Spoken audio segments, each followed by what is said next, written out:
বাংলাদেশে ভূমি অপরাধ প্রতিরোধ ও প্রতিকার আইনের বিধিমালা প্রকাশিত হওয়ার পর নতুনভাবে সরকারের পক্ষ থেকে নামজারি করার জন্য বা যাদের এখনও নামজারি সম্পন্ন হয়নি তারা যদি নতুন করে নামজারির জন্য আবেদন করে বা নামজারি করতে চায়, সেক্ষেত্রে সরকারের পক্ষ থেকে যে ডকুমেন্টসগুলো প্রয়োজন হবে বলা হয়েছে বা এখন থেকে নামজারি করার জন্য এই ডকুমেন্টসগুলোকে বাধ্যতামূলক করা হয়েছে, এ সম্পর্কে অনেকেরই কিন্তু অজানা রয়েছে। ভূমি অপরাধ প্রতিরোধ ও প্রতিকার আইনের মূল প্রতিপাদ্য বিষয় যেহেতু জায়গা জমি ক্ষেত্রে স্বচ্ছতা ও জবাবদিহিতা নিশ্চিত করা এবং জমির প্রকৃত মালিক যারা তাদের মালিকানা নিশ্চিত করা। এক্ষেত্রে কোনো ব্যক্তি যতক্ষণ পর্যন্ত নামজারি না করছে ততক্ষণ পর্যন্ত তার মালিকানা কিন্তু সরকারি পর্যায়ে নিশ্চিত হয় না, যার কারণে মূলত যারা ক্রয় সূত্রে জমির মালিকানা লাভ করেছে পূর্ব ব্যক্তির নাম অর্থাৎ পূর্বে যার থেকে জমি উনি ক্রয় করছে সরকারি রেকর্ড বইতে তার নাম বাতিল করে নতুন মালিক হিসেবে যে ব্যক্তি বর্তমানে দলিল অনুযায়ী জমির মালিকানা লাভ করেছে ওনাকে সরকারের রেকর্ড বই কারেকশন করে নতুন মালিক হিসেবে ওনার নাম সেখানে অন্তর্ভুক্ত করতে হয়। আর এই অন্তর্ভুক্ত করার যে প্রক্রিয়াটা সেই প্রক্রিয়াটিকে মূলত আমরা নামজারি প্রক্রিয়া বা খারিজ প্রক্রিয়া হিসেবে জেনে থাকি। এখন যেহেতু ভূমি অপরাধ প্রতিরোধ প্রতিকার আইনে বিধিমালা প্রকাশিত হয়ে গিয়েছে, এখন কোনোভাবেই কোনো ব্যক্তি চাইলেই সরকার নির্ধারিত যে ফি তার বাইরে যে কোনোভাবেই কিন্তু নামজারির জন্য বেশি টাকা দাবি করতে পারবে না, এমনকি কোনো ব্যক্তি অন্যায়মূলকভাবে কারো কাছ থেকে ঘুষ দাবি করতে পারবে না। এজন্য সরকার নির্ধারিত ফি এর ভিতরে থেকে এখন থেকে নামজারির জন্য একজন ব্যক্তিকে যে যে ডকুমেন্টসগুলো প্রয়োজন হবে বা নামজারির জন্য যে প্রসেস গ্রহণ করতে হবে আজকের এই ভিডিওতে সে সম্পর্কে আমি বিস্তারিতভাবে আলোচনা করব। ভিউয়ার্স, মনে রাখবেন ভিডিওটি অত্যন্ত গুরুত্বপূর্ণ, তাই কথা স্কিপ না করে মনোযোগ সহকারে দেখবেন, তাহলে ইনশাল্লাহ অনেক অনেক বেশি উপকৃত হতে পারবেন। সাধারণত পূর্বে নামজারি করার জন্য যে সিস্টেম ছিল বর্তমানে নামজারি করার জন্য সেই একই সিস্টেম রয়েছে, তবে কিছুটা পরিবর্তন নিয়ে আসা হয়েছে। এক্ষেত্রে নামজারি করতে হলে পূর্বে যেমন অনেক ব্যক্তি আছে তারা এসিল্যান্ড অফিসে যোগাযোগ করার মাধ্যমে যখন নামজারির জন্য চেষ্টা করতো সে সময় তিনারা সরাসরি এসিল্যান্ডের সাথে যোগাযোগ করার সুযোগ পেত না, অথবা নামজারি করার জন্য যখনই তারা মন স্থির করতো সেক্ষেত্রে যখনই কোনো ব্যক্তির মাধ্যমে তারা নামজারি করতে চাইতো বা বিভিন্ন যে ভূমি অফিসগুলোতে যারা দায়িত্বশীল রয়েছে তাদের সাথে যোগাযোগ করার মাধ্যমে যখন নামজারি করতে চাইতো তখন দেখা যেত যে সরকার নির্ধারিত যে ফি তার থেকে কয়েক গুণ বেশি পরিমাণ টাকা তারা ওই ব্যক্তির কাছে দাবি করত। এছাড়া তাদের নামজারির জন্য প্রয়োজনীয় যে ডকুমেন্টসগুলো বা প্রয়োজনীয় যে রিকোয়ারমেন্টসগুলো সেই ডকুমেন্টস বা রিকোয়ারমেন্টসগুলো সঠিক পরিমাণে থাকার পরও বা তাদের ডকুমেন্টসে বা পেপারসের কোনো ধরনের ঘাটতি নেই বা কোনো ধরনের কোথাও কোনো সমস্যা নেই, এরপরও দেখা যেত যে ওই সমস্ত ভূমি অফিসের কর্মকর্তা বা কর্মচারীরা উক্ত ব্যক্তিকে বিভিন্নভাবে দুর্বল করে দিত এবং তাকে ভুল বুঝিয়ে তাকে বলতো যে আপনার এ ধরনের ডকুমেন্টসের ভিতরে একটু সমস্যা রয়েছে, যার কারণে এটা যদি নামজারি করতে হয় সেক্ষেত্রে আপনার বাড়তি কিছু টাকা খরচ করতে হবে, এবং এইভাবে তাকে ভীত সন্ত্রস্ত করে তার থেকে বাড়তি টাকা হাতিয়ে নেওয়ার একটা কৌশল অবলম্বন করত। যদিও এটা অন্যায়, এটা এইভাবেও যদি কারো কাছ থেকে টাকা নেওয়া হয় সেক্ষেত্রে কিন্তু সেটা চরম হারাম বলে বিবেচিত হবে। তবুও এটার কোনো পরোয়া না করে অনেক ব্যক্তি আছে পূর্বে এ ধরনের ন্যাক্কারজনক ও অন্যায়মূলক কাজের সাথে জড়িত হয়ে পড়তো এবং যারা নামজারি করতে চাইতো তাদের থেকে দ্বিগুণ পরিমাণ টাকা বা 3 গুণ 4 গুণ পরিমাণ টাকা হাতিয়ে নেওয়া হতো।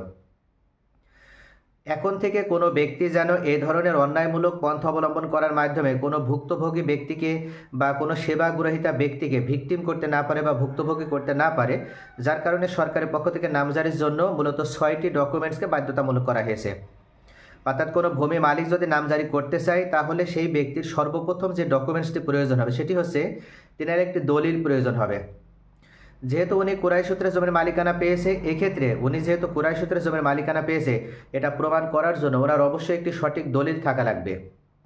আর উনি যদি রক্তের সম্পর্কের বাহিরে কারো কাছ থেকে জমি ক্রয় করার মাধ্যমে মালিকানা পেয়ে থাকে সেক্ষেত্রে কোনো দলিল হলে হবে না, ওনাকে একমাত্র যে সঠিক দলিল হিসেবে নামজারির জন্য আবেদন করতে হবে সেই সঠিক দলিলটি হচ্ছে সাব কবলা বা বিক্রয় কবলা দলিল। মনে রাখবেন অনেকে কিন্তু সরকারের রাজস্ব ফাঁকি দেওয়ার জন্য বা রেজিস্ট্রি খরচ কমানোর জন্য হেবা দলিল করার প্রতি আগ্রহ দেখায় বা অন্য বিভিন্ন যেমন না দাবি দলিল আছে এই ধরনের দলিলগুলো করার প্রতি কিন্তু আগ্রহ পোষণ করে। কিন্তু বাংলাদেশ সরকার মূলত আপনি ক্রয় সূত্রে যদি জমির মালিকানা লাভ করেন সেক্ষেত্রে একটি ধরন বা একটি দলিল কিন্তু সেখানে তৈরি করে দেওয়া রয়েছে। আপনি যখনই ক্রয় সূত্রে জমির মালিকানা লাভ করবেন তখনই আপনাকে যখন সত্য ত্যাগ করে কোনো ব্যক্তি মালিকানা প্রদান করবে সেটার প্রমাণস্বরূপ আপনাকে অবশ্যই একটি সাব কবলা বা বিক্রয় কবলা দলিল বা খোস কবলা দলিল আপনাকে কিন্তু সম্পাদন করে নিতে হবে। এই দলিলটি আপনার মালিকানা নিশ্চয়তা প্রদান করবে এবং আপনার মারা যাওয়ার পরেও আপনার পরবর্তী প্রজন্ম যারা আছে তারাও নিশ্চিন্তে ওই দলিল অনুযায়ী জমি চিরস্থায়ীভাবে ভোগ দখলে রাখতে পারবে। তাহলে অবশ্যই আপনার একটি সঠিক দলিল হিসেবে সাব কবলা বা বিক্রয় কবলা দলিল থাকতে হবে। কিন্তু আপনি যদি রক্ত সম্পর্কের ভিতরে অর্থাৎ আপনার 14টা যে রক্ত সম্পর্কে শ্রেণী আছে এর ভিতরে যদি জমি ক্রয় বিক্রয় করেন, সেক্ষেত্রে আপনি হেবা দলিল সম্পাদন করতে পারবেন এবং হেবা দলিল অনুযায়ী আপনার মালিকানা আপনি নিশ্চিত করতে পারবেন। তখন আপনার হেবা দলিল নামজারির জন্য আবেদন করলেও হেবা দলিলটাও অ্যাপ্রুভ হবে এবং পরবর্তী প্রজন্মরাও হেবা দলিল অনুযায়ী আপনার মালিকানা ধরে রাখতে পারবে। অনেক সময় দেখা যায় যে কিছু কিছু জেলা আছে সেখানে মূল দলিল হাতে 2 বছর 3 বছর পর্যন্ত সময় লেগে যেতে পারে।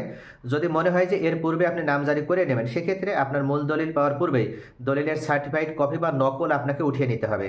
আপনি দলিলের সার্টিফাইড কপি বা নকল ব্যবহার করেও আপনি নামজারির জন্য সেটা ব্যবহার করতে পারবেন। দ্বিতীয় পর্যায়ে আপনার যে ডকুমেন্টস প্রয়োজন হবে সেটি হচ্ছে, আপনি যখন নামজারির জন্য আবেদন করবেন সেই সময় আপনি যে ব্যক্তি থেকে জমি ক্রয় করেছিলেন সেই ব্যক্তিও যদি ক্রয় সূত্রে মালিকানা পেয়ে থাকে, তাহলে ওনার যে দলিলটি আছে সেই দলিলও প্রয়োজন হবে। আর এই দলিলটিকে মূলত বায়া দলিল বলা হয়ে থাকে। অর্থাৎ আপনি যার থেকে জমি ক্রয় করেছেন তিনিও যেহেতু ক্রয় সূত্রে মালিকানা পেয়েছে, তাহলে অবশ্যই তিনার মালিকানাটা সঠিক আছে কিনা সেটা প্রমাণ করার জন্য আপনার ওই বায়া দলিলটিও আপনাকে জমা দিতে হবে। তৃতীয় পর্যায়ে আপনার যে ডকুমেন্টস প্রয়োজন হবে সেটি হচ্ছে, আপনার এলাকায় সর্বশেষ যে রেকর্ড হয়েছে সেই সর্বশেষ রেকর্ডীয় খতিয়ান প্রয়োজন হবে। যদি আপনার এলাকায় সর্বশেষ রেকর্ড হিসেবে বিআরএস বা আরএস বা সিটি জরিপ বা বিএস জরিপ, এক কথায় যে জরিপটি আপনার এলাকায় সর্বশেষ রেকর্ড হিসেবে হয়েছে, আর আপনি যেহেতু সেই রেকর্ডীয় মালিকের কাছ থেকে বা তাদের কাছ থেকে মালিকানা পেয়েছে বা সেই সর্বশেষ রেকর্ডের অন্তর্ভুক্ত হয়ে আপনি জমি ক্রয় করছেন, এটা প্রমাণ করার জন্য অবশ্যই আপনার সর্বশেষ রেকর্ডীয় খতিয়ানটি প্রয়োজন হবে। চতুর্থ পর্যায়ে আপনার পাসপোর্ট সাইজের ছবি প্রয়োজন হবে। আপনি সঠিক ব্যক্তি হিসেবে নামজারির জন্য আবেদন করেছেন এটা প্রমাণ করার জন্য অবশ্যই আপনাকে ছবি সেখানে অ্যাটাচ করতে হবে। পঞ্চম পর্যায়ে আপনার যে ডকুমেন্টস প্রয়োজন হবে সেটি হচ্ছে আপনার একটি সঠিক মোবাইল নাম্বার। যে মোবাইল নাম্বারে ভূমি অফিস থেকে বা এসিল্যান্ড অফিস থেকে আপনাকে নামজারির বিভিন্ন বিষয় সম্পর্কে বা আপনার শুনানি বিষয়ে মেসেজ প্রেরণ করা হবে। অর্থাৎ আপনি অবশ্যই একটি অ্যাক্টিভ মোবাইল নাম্বার সেখানে প্রদান করবেন। ষষ্ঠ পর্যায়ে বা সর্বশেষ পর্যায়ে আপনার যে ডকুমেন্টস প্রয়োজন হবে সেটি হচ্ছে, আপনি যখন ওই জমি ক্রয় করেছেন বা ক্রয় করার পর যখন জমিটি রেজিস্ট্রেশন করেছিলেন, ওই সময় যে ব্যক্তি জমির মালিকানা আপনার কাছে জমি হস্তান্তর করেছিল বা বিক্রয় করেছিল, তিনি তার দলিল অনুযায়ী বা সর্বশেষ রেকর্ড অনুযায়ী তিনারা ওই জমি ওনারা যে হচ্ছে খাজনা প্রদান করেছে সরকারকে, বা সরকারকে যখন খাজনা দিয়েছে তখন খাজনা প্রদানের যে দাখিলা বা চেক পেয়েছিল, সেই দাখিলা বা চেকটি আপনার প্রয়োজন হবে।